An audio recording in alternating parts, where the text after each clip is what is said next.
How's it going, Minnesota? Data here, and welcome back to episode 31 of the Minnesota Wild franchise mode. Here at the beginning of the 2027-2028 regular season, coming off of a nice 5-1-0 preseason and a juicy offseason, as you would have seen in the last one, with lots of trade value. We traded Mika Tarki, Brad Lambert, draft picks, and more to go out and acquire the first overall pick from the New York Rangers. They put it on the trade block. They wanted the pieces. We gave up a boatload of trade value, one of the more realistic first overall pick trades I've seen in my life. And we traded for Wojtek Lindner, 18 years old, medium franchise, 82 overall, 5-star shooting. The man just throws the body and shoots the puck. 5 points, 4 goals in 6 preseason games. I can't wait to see what this player does. And aside from that, the team changed up a very slight bit. We have a new fourth-line center in Simeon Arguchintsev. I'm going to mess that up a lot of times. Who we got in free agency. And Aaron Crooks, who we also got in free agency but has been in Iowa for just the last season. 86 points in 76 games for him. So looking forward to see what he can do. On defense, everything is the same except for Demetrius Correa being a full-time NHLer now. We tried him in the NHL last season, played him for 24 games, didn't go super well, sent him back to Iowa, and now he is going to be getting, and then after last season fully in Iowa as well, he's now getting NHL minutes as an 83 overall. Between the pipes, we'll be having the usual tandem that we had last season, the tandem that did so well in the regular season. It's Maxim Morozov backed up by Sergei Kozevnikov. It will be very fluid between the pipes. We'll be shifting them around. Morozov is high starter, 24 years of age, and Kozevnikov is medium elite at 22 years of age. So I do see him as being the future starter, and even starter to begin the season, as he put up better numbers in the preseason. So he will be our starter to kick off game 81 of 82. Healthy scratches now. Nicholas Rodin, I really wanted to get him into the lineup, but because of our, I guess, overflow of power forwards, I could call it, we're going to be trying something a little bit different that I'm going to explain in a moment. Our third goalie is Caden Primo. We also have Zach Hyman here at the age of 35. And on defense down in the AHL, if need be for call-up, we have a few options. Actually, number one would probably be Axel Anderson. So all that to say, the lineup is looking good. We're coming off of a really good season last year, but the Central Division is just so hard that we need more this year. We need more from Griffin. We need more from Sjogren. We need to see a lot from Lindner. We need to just everybody, all hands on deck. So I thought that last episode was a pretty solid offseason in my humble opinion of the many off-seasons I've navigated myself through. C. Siggy says, once again, Data, mwah, a chef's kiss to you. Bravo. Nothing warms my heart more than that, so thank you so much. Isaiah, love the moves you did in the offseason. Very much appreciated as well. Apo, really liked this video. Have to say you did make some really good trades. Disappointing Lambert's gone, and the return you managed to get for him is unreal. That first overall pick is going to hopefully tear down the NHL along with Kaprizov. The Wild's future is looking fantastic. I agree. Legend, love the blockbuster. Kevin, wow, wow, wow. Just got to the trade. This is awesome. Then also commenting, what a great draft. I actually jumped up and fist bumped like Tiger. Love to hear it. That's me sitting in this chair. That's how I'm feeling as well. Dylan says off seasons are the best. I could not agree more. I love the off season. But getting a bit more into the nitty gritties now. Luna Kane.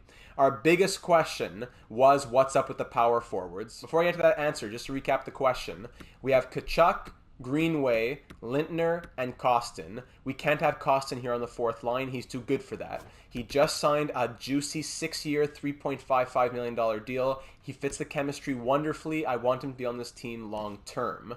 Lintner is our future first liner. He's only on the third line for right now.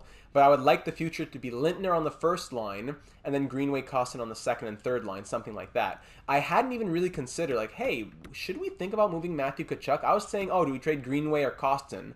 Maybe trading Matthew Tkachuk is the idea here because he's on an expiring deal. And if we go and look at how much he's going to be wanting to re-sign, keeping in mind that we're going to have a lot of young contracts that need money, even though we have the money right now, we may not down the road, all expiring, Matthew Tkachuk would want to be signed to 9.6 for 7 years, so he'll be going downhill. If we could Now, keep in mind, we could go for 2 years, 9.725 instead. And when you do 85% of that, you get down to 8.5, closer to 8 million. Not the end of the world, not a terrible contract, but it's $8 million we don't need to spend when we're already going to have Votek Lintner coming up. You have Jordan Greenway, who's signed on a really, really cheap deal, and you have Kostin also on a cheap deal, and his chemistry is great. So the way I see it, it might be Matthew Tkachuk who's on his way out the door. So going to Luna Kane's comment now. I do think Kostin is the power forward that is untradeable. Lintner is not long, he's not supposed to be long on the third line. He's probably going to move up by mid-season. He has simmed very well in the third line chemistry. It's all just too valuable.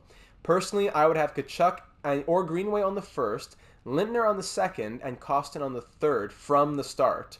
Worrying about this year, only Greenway seems like the odd man out. But 2, maybe 3 years could go Lintner, Greenway, Kostin. That's a perfect 3 lines of power forward. I agree. I very much agree. So while we do have Tkachuk, we would want him on the first line. But the question is, if Tkachuk moves, when is the time to do that? And we got into a bit of that with Scott. He says, I would move whoever has the most trade value between Tkachuk and Greenway. And the answer is Tkachuk. Kostin was just signed to a decent, fairly team-friendly deal, and like you said, he's great for line chemistry. Tkachuk is expiring and will probably want, well, he's going to want around $8 million. And that's not bad for 2-3 years, but that gets bad quick if it's long-term. Same with Greenway. He's 30 and expires next season. I'm not sure what he would want. Scott says maybe $6 million, but I think it would probably be closer with 85%ing to probably 5 in the 5 area. He doesn't have much longer before he starts dropping as well, so we have to think about when he gets to 31, 32 age. Personally, I think given the choice, I'd rather keep Greenway because I hate to lose the longest-serving Wild member. But as they say, it's a business. So my reply was, here are 3 options. Number 1, do we keep all 4 power forwards who are running the cup and let Tkachuk walk in free agency? Number 2, one of them stays on the 4th line, like I have Kostin right now, until around December, January, maybe trade deadline, and then we move Tkachuk and promote Lintner. Or C, do we trade Tkachuk right away, not sure for what, and then right away we have Greenway Kostin holding Lintner's spot on the first line as he grows into it. So I think I'm going more with option B, and that's also what Scott said. His inclination would be B. We will do our, well, I have done my due diligence on what Tkachuk could get us. Pretty much anything that's on the trade block, but when you just go on open block, nothing gets offered to us. There's not a lot of good trade options right now. So I think the smartest thing for us to do is to keep Tkachuk on the first line as a placeholder for Lintner, and then eventually trade Tkachuk later this season, and then promote Lintner or whoever else to the first line, and Lintner, with that franchise potential, will continue to grow very quickly. That's what I'm thinking right now. So I'll probably stop this episode before I trade Tkachuk, which means we'll probably do around half of the season this episode and the next half next episode. Moving on to some administrative things here from Hoot Hoot Boy. He says he should point out that if we play players on the penalty kill and not the power play, they won't get very much in terms of points than what they're doing in 5v5, except for maybe 1 or 2 extra. Definitely got to remember that. We may as well put Russ Griffin on the second power play unit since he's better than Kovanov. So I did go ahead and do that. It hurts the chemistry. It moves it from a +3 to a +1, but it does mean Russ Griffin gets more ice time. He does have, his puck skills aren't great, but he does have 5-star senses, 4-star shooting, 4-star skating. Maybe that will help the power play. If I put Kovanov, it goes back to +3. I'm going to give Griffin the chance to start here in the regular season. We'll see what he can do with Boldy, and if not right away, then we can put Kovanov back. If this team doesn't make it to the Stanley Cup Finals, it might be time to point the finger on the first line that, apart from Kaprizov, never shows up in the playoffs. I like Lintner, maybe a little bit unrealistic. I had covered a bit of that since it's a franchise player, but the Rangers did get a lot of good stuff back, and they hit with their draft pick too, so it balances out a lot. He'll be the first-line power forward next season for sure, maybe even earlier because of the growth of a franchise player being so quick. And lastly, looking at what Narf has to say over in the Discord server, he says, not much to talk about. I would say trading Tkachuk would be the better move unless he isn't asking for what he is making now, which he's asking for pretty much the same thing. Green will be asking around $8 million. Honestly, I don't think so. With his overall and his performance, I think it'll be closer to the 5.5 range. Our new boy needs to be on line 3 so he can grow and show what he can do. Line 4 is more for the grinders, so keep an eye also on our goalies. If one isn't playing well, maybe look for a better backup, use the other as trade bait. Other than that, I can see this year being a huge year and cannot wait. Neither can I. So it's unfortunate that until we trade Matthew Tkachuk, Nicholas Rodin will not really get much ice time. Medium top six, 5-star shooting. In the AHL last season, 46 goals. So Nicholas Rodin, I love this player very much. I think I'm going to be cycling him in with Aaron Crooks probably. I'm keeping Crooks to begin because he scored 3 goals in 6 games. But I think Crooks and Rodin will take turns maybe every 5-10 games until Tkachuk gets traded. So that means over 40 games, they'll get about 20 each until they both become full-time fourth liners. I hope everyone's on the same page. I hope everyone's ready to rock and roll. And let's do it for the 2027-2028 regular season. We're coming off of a 5-1-0 preseason, 10 assists in 6 games from Marco Rossi. Another heartbreaking playoff exit last year in the first round to a Central Division rival. So we need to really prove ourselves to be the Central Division Kings, because the team that wins that division, more often than not, at least goes to Stanley Cup Finals, if not wins the Stanley Cup. The scouts are sent out. We've done our due diligence. Let's begin this season right here, right now at Denver Arena. Game 1 of 82 of 2027-28. Let's hit it. Who's going to start off the scoring? First period, 2-0. Marco Rossi on the power play, and then Alex Kovanov, 15-9 of the shots through the first period. 2-0 Wild. Let's go. Second period now, 2-1. Alex Newhook comes back on Kozevnikov. Shots are now 23-20 for Minnesota, but is a tight 1-goal game. And then Marco Rossi, second of the night, extends our lead back to 2. 5 minutes into this third period, and the Wild are up 3-1. Avalanche are still fighting, though. They're keeping it pretty even in the shots. Halfway through the third, still up by 2, thanks to Marco Rossi's second of the night. 5 minutes to go. Pilstrom brings the Avalanche within 1. Under 3 minutes to go now. It is a 1-goal game. Can the Wild hang on? And they do. Shots 33-30, and it's a massive 3-2 win against a big rival to start the season. 2 goals from Marco Rossi, 28 saves from Sergei Kozevnikov. That's what we need to be seeing, boys. Oh, yes. So I have auto-rotate goalies off. I'm going to personally off-screen. You can just trust it. Whenever it's a back-to-back, or actually, I'll probably tell you, but off-screen I will be rotating Crooks and Rodin. So no need to worry about that. I'll probably do it every 3 to 5 games, something along those lines. And in back-to-backs, obviously changing the goalies. So I'm going to keep Kozemnikov in for a few more games. Let's advance. Starting off against the Edmonton Oilers. 6-5 overtime loss. That's tough. Give him this game against the Hawks as well. Christian Ledin, injured elbow. So I showed the lines in the last episode in Iowa, but if you're curious, this is how they look. We have a lot of decent prospects. Deming, Nordquist, of course, Ledin, our top defenseman. Also, actually, Pillman, probably our top defenseman. So lots of names we want to be maximizing for chemistry and growth. Innes will replace there in Iowa. 3-1 win against the Blackhawks. Washington Capitals, we're 2-0-1 through our first 3 games. Love to see it. 1-0 shutout victory. Nice. So I'll give Kozevnikov the Predators. 3-2 shootout win. And then I'll give Morozov to the Ducks. We're 4-0-1. The Ducks are 4-0-0. 8 points in 5 games for Marco Rossi. Nice start to the season. Aaron Crooks, let me see you, Bello. Let me see you. Okay, 5-0 through 5 games. That's okay. I'm going to give Rodin the chance now. Nicholas Rodin's going to slot in a lot of left wingers on this team. Nicholas Rodin keeps the line at a +1. Kostin rotates there. And Morozov is between the pipes. All is good in the world. Just keep on... Oh, look in the top right corner. Dallas beat Montreal 10-1. Sheesh. Against the Anaheim Ducks at home at the XL Energy Center. 3-1 win. Whoo, baby. Let's keep Morozov in against the Stars, who want to give me Travis Konechny. I know there's some people clamoring for him on the Ottawa Senators franchise. But for 2 prospects, and that's 6, and we have no room in the lineup. That's an interesting trade, but no room. Dallas Stars, we're 5-0-1. American Airlines Center, we beat them 6-3. 12 points in 7 games for Matthew Tkachuk. He heard the rumblings. He doesn't want to get traded. But you know what? I will put him on the trade block just to see if anything comes our way. Kozemnikov will be in nets against the Ottawa Senators at home here at the XL Energy Center. 3-1 win. Wow. 7-0-1 to begin the season, my friends. Back in the calendar sim now. Vegas are 1-6-2 And we shut them out 1-0. Wow. So they want to give me Konechny and 2 picks for this. Now they say, hey, I'll take out the picks, give you even less. You want just Konechny? Come on.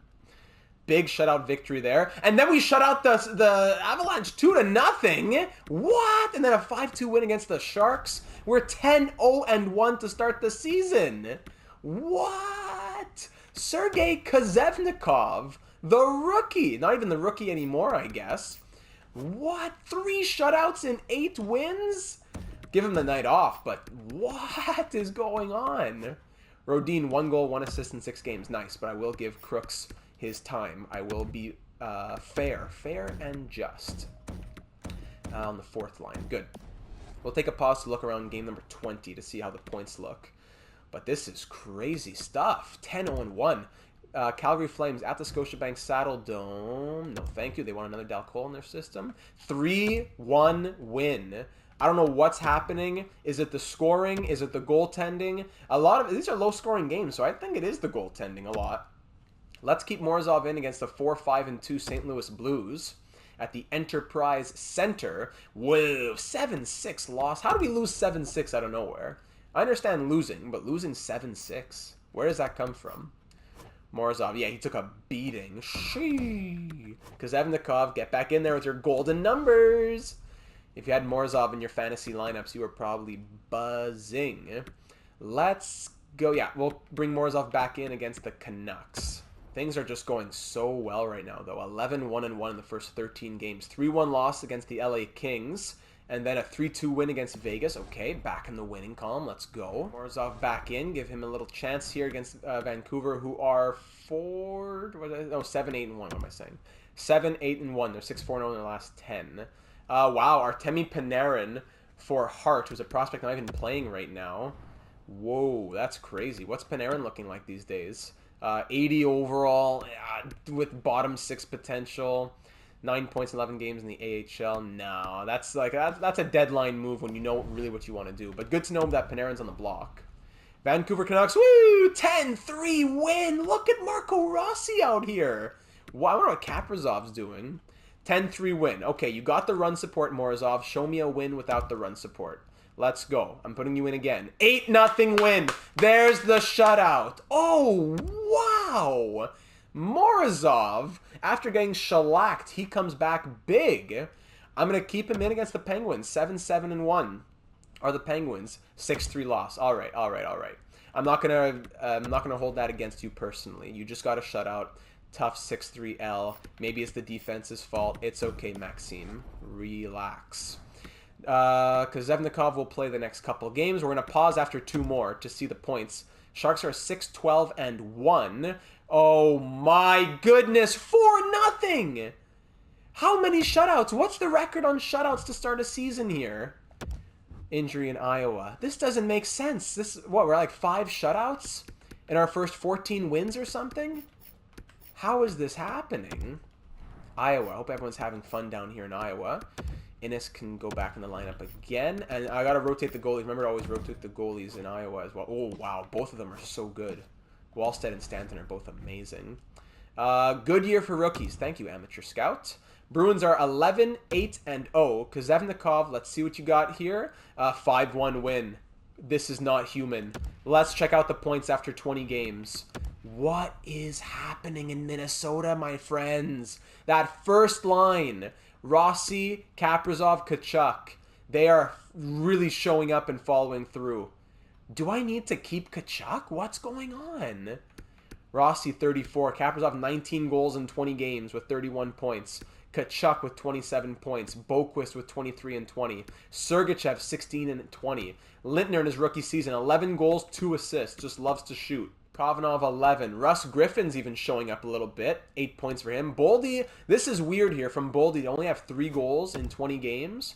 He's used to scoring he's never scored less than his rookie season of 25, but usually in the 30s, mid-30s, if not 55 here. So this is very, very weird from him. He's still getting power play time and everything. Maybe it's because he's on power play 2, if he was on power play 1 in the past, maybe? That high top 6 potential. That's very weird. I gotta say that. Abnormal. Whoa! Nicholas Rodin? Huh? 7 points in 11 games? Okay, you're staying over Crooks, I suppose. Kostin only 7 points in 20 games. Greenway only 6 points in 20 games. Lassie Vallon has 6. Der Arguchintsev has 6 assists. Sjogren only 4 assists. Come on, Sjogren. I need a bit more from 99 passing and 5-star skating, 99 acceleration. Only 4 assists from him. Skylar Ellington, 3, plus 25. Korea 2, Botter 2. Crooks has 0 points in 9 games. So yeah, it looks like Rodin's is going to be keeping that spot mostly. Goalies, get ready to blow me away right here. Let's see it, Bello. Oh my god. 11-1-1 with 4 shutouts through 13 games. 943 save percentage, 1.52 goals against average. The man's an 81 overall with 76 poise. First round pick in 2024. He's an elite goalie. He's ready. He's elite. Morozov, I love you, but 5-2-0. Yeah, well, it's a good record, but it's more the 890 save percentages, no 943. I like your shutout. I like that you've been giving me good performances aside from those couple losses. 5 amazing wins and 2 bad losses. That's what it is. That's what the numbers are wonky. But just to say, like, this does not make sense. I will accept it. I will love it, but this does not make sense. Is Rossi leading the NHL in points? Kaprizov is second. Kaprizov leading the league in goals for sure. Best goalie in the NHL, hands down, is Kozevnikov right now. Yeah, numbers-wise. Spencer Knight's up there. But let's keep simulating. We have a lot still to go in this episode. Maybe we fly through it very quickly with the way things have been going, but we got to keep getting through it. Rodin's going to stay in the lineup because he's been, like, on fire. I'm going to put Morozov back in for this next game. And I'm going to swap... Sjogren, I'm not very impressed with Sjogren. I know he's only getting third minute ice time, but still, it's 13 minutes a night. And Lintner scores like crazy. They have a +3. Why isn't he getting more action? What's going on? Greenway and Kostin I will flip, though, because I want to see what happens if I put Kostin on the second line. Because he did well in the preseason within the top 6. So that's the only change I'll make. Blackhawks are 9-10-1. United Center, we beat them 4-1. Good win from Morozov. The Canadiens Montreal, with their huge Game 7 win last night, are going to be up against us now. They're 12-7-2. We beat them 4-1. Man, just the amount of games where we've only let in 1 goal has been staggering. Innes looking good.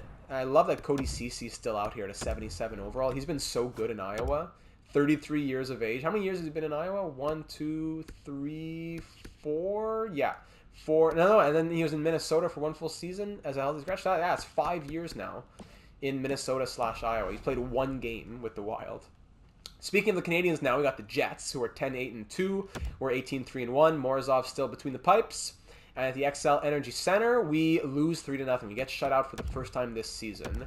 Now we're going up against the Anaheim Ducks, who are 15-3-3. This is a game I want to simulate. This is a big matchup. Because Evnikov is going to be between the pipes, and we'll slow sim it. And by the way, did I see that correctly? Yeah, Lindner already an 83 overall. That's what franchise potential does. This guy's going to be growing so fast. At the Honda Center, are we? No, XL Energy Center. We're 18-4-1.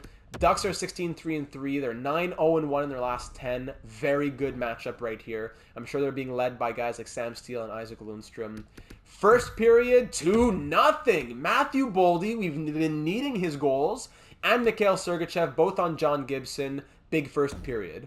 Second period, 4-1. Boldy's second of the night.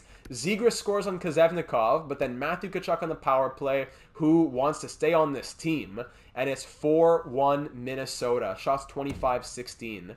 Third period, up by 3 against a very, very tough opponent.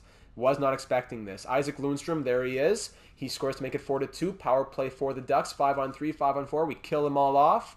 Halfway through this period with a 2-goal lead now. Just under 5 to go. Shots are 30-24 for our favor. And that'll be all she wrote as the Anaheim Ducks lose 4-2. But not at home, so that's okay. Boldy, 2 goals and an assist. Sergachev, a goal and assist. And Russ Griffin with 2 assists. Good. Good, Russ. That's what we need from you. We are 19-4-1 through 24 games. Carolina Hurricanes are up next because Evnikov will stay between the pipes. It's a bit of a longer sim because I'm going game by game here. Oh my goodness, 6-1. I'm going to head back to the calendar now that we know that Kozevnikov's going to run a bit more with it. Let's go back to the calendar, and I'll just make the changes at back-to-back games whenever I need to. We beat the Lightning 7-2. There's a big one. 6-1 win against the San Jose Sharks. Arizona Coyotes, we always need to beat the Coyotes because of Dennis Popovich, and we beat them 6-2. Bang. 23-4-1. Popovich, this could have been your team, but you left us high and dry. Now you get to coach the Arizona Coyotes. And hey, maybe they're a good team, but they're no Minnesota Wild. Morozov back between the pipes here against the Calgary Flames, who are 12-4-2 at the Scotiabank Saddledome. Okay, no injury there. And that is a 3-1 win. Thank you, Mr. Morozov. His numbers are looking a lot better. Good job. But Kuzemnikov's been insane. Lights out crazy. I'm not sure if he even counts as a rookie goalie, but I gotta check that out, actually. Because that's a Vezina and a Calder season. Let's go. Yeah, now I have a nice little chunk of simulation now. Yeah, good little chunk of simulation. So I'm just going to throw Matthew Tkachuk on the trade block just to see if anything comes our way. And then we'll sim until January 1st. All right, continuing on, simulating. 24-4-1 is the record. 6-0 shutout of the Panthers. Red Wings, 9-18-3. 4-2 win. Cody Ceci. Poor Cody Ceci, bruised hand. Head coach can replace him. Arizona Coyotes, what's their record? I couldn't catch it, but it's a 3-2 shootout win. Keep the good times rolling against the Coyotes. LA Kings, tight 4-3 loss against them. We shut out the Flyers 5-0. I don't get it. Kuzevnikov, I don't get it. Boquist has a sore foot. Come on. A sore foot keeps you out that long? That's all right. So I'm going to have to call up Axel Anderson. Give me a second. All right, so here's how defense will look with Axel Anderson up here. He's 80 overall. He was a second-round pick from the Bruins in 2018. Really, really good attributes. 4-star puck skills, a 93 for his shot power. So low-key, a really good defenseman. He played 5 games for us in 2026-27. 1 assist, -1. Hey, he's been in the system for quite a little while now down in Iowa. So giving him a little shot in the NHL, I'm sure is a nice morale boost. There we go. Fix all those lines. All right, 2-1 win against Dallas. Cody Ceci fully healed. Gotta go fix these lines again. All good, finally. 29-5-1. Can we get win number 30 against the Blackhawks? That's crazy. Are you serious, Dallas? Against Chicago, bang, there it is. 30 wins in 36 games with a 5-1 win. 5-4 shootout loss against the Winnipeg Jets. Boquist back in the lineup, so I'll have to send down Axel Anderson. How did Axel Anderson do with during his time on the team? He scored nothing, but 3 games, -1, getting over 16 minutes of ice time a night. That's okay with me. I'd prefer if he stayed in the lineup. I'm going to have to send down Zach Hyman, actually. I don't think he'll get claimed. I really hope he doesn't, but I can't afford Boquist getting injured. So, unless I sent down... No, Crooks would have to... Yeah, so I have to send down Hyman. I don't think he'll get claimed. No, he doesn't. Gamble pays off. And a 6-1 win against the Flyers. So, at the January 1st turning of the calendar to 2028, we say a big happy new year, and we are 31-5-2 through the first 38 games of the season. That is just bonkers bananas. So I think what we'll do is exactly what I said at the beginning of the episode, which was go until the halfway point, which is going to be game 41. So let's keep on simulating through the Lightning, through the Canadiens. We'll go see the Panthers, and then we'll stop before the Maple Leafs. That will be a full half of a season. Boquist now fully healed and ready to go. So I'll get him back in the lineup. Axel Anderson, in the end, what did he do? Come on, extra game, still nothing, and no points for Axel Anderson. But very serviceable for a third pair. I like it. Everything can go back to how it was. Valen here, blah, blah, blah. And Boquist to the top pair. And you know what? I was thinking about it. I'd rather have Axel Anderson stay as my 7th defenseman rather than risk losing him on waivers. In Iowa, they could use him, but they don't necessarily really need him. And if I lost Axel Anderson, I have no one to call up for a 7th defenseman. It's like, who am I going to call? Cody Ceci at 77? No offense. So I think I'm going to keep the lines the lineup, the roster, how it is. So we beat the Lightning 4-3, tight win. Now we have Le Canadien Montréal at the Bell Center in Montreal, 3-1 win. And now it's a home and home. Well, not home and home, a back-to-back. So I'm going to put Morozov in for this game. We're going to go watch it, and then starting next episode, we'll be going to watch the Toronto Maple Leafs with Kuzevnikov in nets. Hopefully I remember to swap the goalies back. So we're 33-5-2. The Panthers are 24-13-4. Let's try and get win number 34 in game number 41 at the halfway mark. First period, 0-0. Second period, 2-0. Mikhail Sergachev and Sergei Durarguchintsev. 2-0. We will take that. Power play early in the third now. Ooh, Dylan Dubé comes right back, almost shorthanded. One goal, well, first goal against for Maxim Morozov. That's okay. We're holding down the fort here. 2-1. It's a close game. Power play halfway in the third, but that got killed off. Now under 5 to go. Do we have anything in the final moments of overtime? No, before any overtime? Sorry, I was getting ahead of myself thinking I don't want overtime. But hey, we'll take the 2-1 victory. 32-24 were the shots, and we win it 2-1 for win number 34. Spencer Knight, very good performance from him, 30 saves, but Morozov makes 23. Dubé gets third star somehow, and we win it 2-1. So that means 34 wins at the halfway mark. We are on pace for 68 wins, my friends. Not saying that's where we will get, but that's what we are on pace for. Just put that in your brains and let it swim around a little bit. We are number 1 in the NHL. Ducks are not too far behind. Hey, look at the Coyotes here too. So a lot of Western Conference teams. Best team in the West is 5th in the NHL. But anyways, we're very clearly number 1 in the league. 70 points for us. Scoring almost 4 goals per game and letting in 1.83 goals a game. Just almost a full half goal. Close. Around 0.4 less goals per game than the Ducks. And then a full half goal less than the Senators in 3rd place. And then for goals for, 3.98. We're ahead of the Oilers by 0.25, a quarter of a goal. Insane. Power play at 29.3%, best in the NHL. And penalty kill, ooh, 90.3%. Since when do we have best power play and best penalty kill? What voodoo stars are aligning? EA voodoo stars. Which ones are aligning in the sky to make this happen? Kaprizov's on pace for 62 goals over a year. He has 56 points. Rossi has 58 points. Kachuk's on pace for point a game with 42 and 41. Last season he had, 71. He's going to break that even. Sergachev has 37 and 41. Boquist 33 and 37 with a plus 34. Boldy picked it up big time with 17 goals. So we last looked at 20 games. So he had 3 goals in the first 20 games. And now he got 14 goals in the last 21 games. That's called turning up the Jets there. Then Wojtek Lindner has 23 goals and 29 points in 41 games, up to an 83 overall. Klim Kostin's at 26 points. He's doing well on the second line. Griffin 24, Kovanov 23, Sjogren 19. Better. Greenway 15. You're hurting me a little bit here, Greenway. I know your ice time's been going down, but you still got to work with me a little bit here. Lassie Vallon, ooh, look at you. 17 with 14 points. Last season, 18 in his rookie year, so he's going to pass his rookie season totals. Lassie Vallon, the 5th overall pick in 2025. Love him. Love him. Call him Lassie, the dog. 12 points in 32 games for Rodin. Yeah, he went down. He is not scoring much since we last looked at him. So Crooks should get a little look in the lineup there. I call him Sergey. It's Semyon. Dir Arguchintsev, 11 points in 41 games. Demetrius Correa, 8 and 41. Leon Botter, plus 27, doing all those intangibles. 8 assists in 41 games and a plus 27. Ellington, 7 points, plus 35. Axel Anderson, there he is. Crooks, nothing from him. Goalies, get ready to blow your testas again. Here it is. Oh my goodness. 30 games played. He's 25, 2-2 with 6 shutouts. 937 save percentage, 1.60 goals against average. Unbelievable. And Morozov 9-3-0 with 1 shutout. He's turning it around. 913 save percentage, 2.28 goals against. And Kozevnikov is a rookie goalie, so he could win the Calder and the Vezina. Wow. Let's see the entire NHL here heading into the halfway point. Jack Eichel, 62 and 43. Wow, with the Canadiens.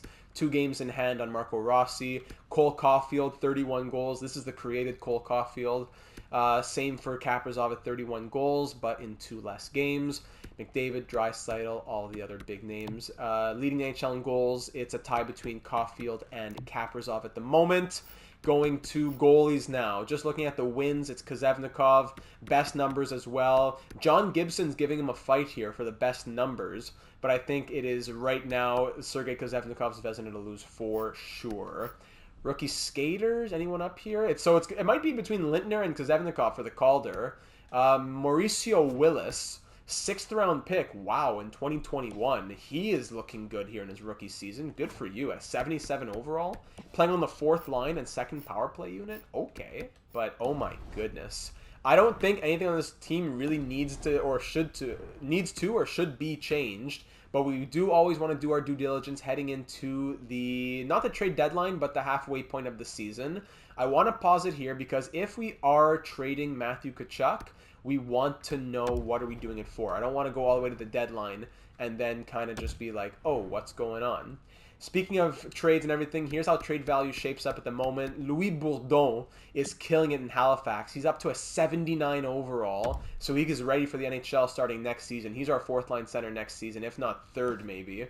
So I'm really looking forward to having him in the system. He's going to be really good, I think. I'm really proud of that selection as well.